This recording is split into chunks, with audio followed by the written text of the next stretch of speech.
নবান্নর সামনে যারা ডিএর জন্য আন্দোলন করছেন, ধর্ণা দিচ্ছেন, সেই ধর্ণার সেই মঞ্চ ছবি একবার দেখাবো, কারণ আজ বিকেল 4টে পর্যন্তই এই ধর্ণার সময়।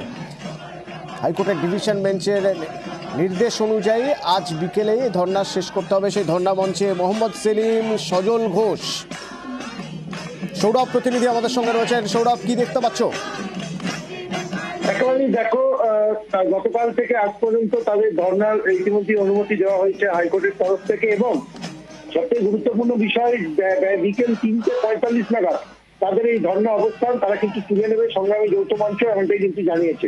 পাশাপাশি সকাল থেকে মোহাম্মদ সেলিম তিনি গেছিলেন এবং যেই ডিএর আন্দোলন দীর্ঘদিন ধরে একদিকে শহীদ মিনার এবং পরবর্তী ক্ষেত্রে নবান্নের সামনে, সেই দাবিকে তিনি সমর্থন জানিয়েছেন। এবং পরে সজল ঘোষ তিনিও গেছেন, তিনি যেটা দাবি জানিয়েছেন যে কেন্দ্রীয় সরকার যেই শতাংশে দিয়ে দিচ্ছে সেই শতাংশে দিয়ে রাজ্য সরকার কেন দিচ্ছে না, এমনটাও কিন্তু তিনি সওয়াল তুলেছেন।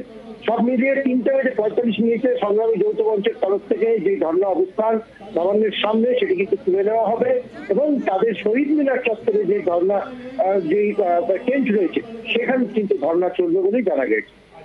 ধন্যবাদ। কিন্তু এই মঞ্চে আবার সজল ঘোষকে দেখতে পাচ্ছি, এই মঞ্চেই গিয়েছেন আজ মোহাম্মদ সেলিমও।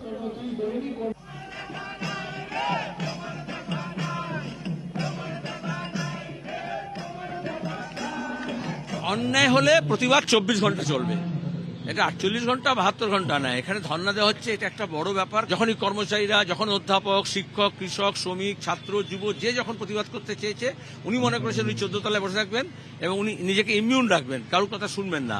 কিন্তু বাস্তিল দুর্গে রাজাও এরকম মনে করেছিল, কিন্তু মানুষ খেপলে, জনগণ খেপলে সে দুর্গ পর্যন্ত যায়, কেল্লা পর্যন্ত যায়, প্রসাদ পর্যন্ত যায়।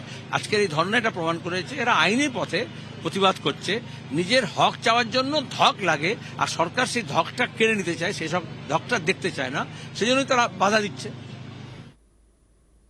কোনো কর্মসূচি না, এগুলো বিরোধী কিছু অতৃপ্ত আত্মা শক্তি, যারা জনবিচ্ছিন্ন, যাদের বসার কোনো চেয়ার টেবিল মঞ্চ নেই। ডিএর মঞ্চটা পেয়েছে নিজেদের মঞ্চ, আর ডিএ যারা করছেন তারা সরকার বিরোধী। মুখ্যমন্ত্রী চেষ্টা করছেন সীমিত সামর্থ্য ডিএ বাড়াতে, সবে আবার বাড়িয়েছেন। এদের ধর্ণা মঞ্চে বাংলার বকেয়া কেন্দ্র দিয়ে দিক এই দাবি করা হয় না।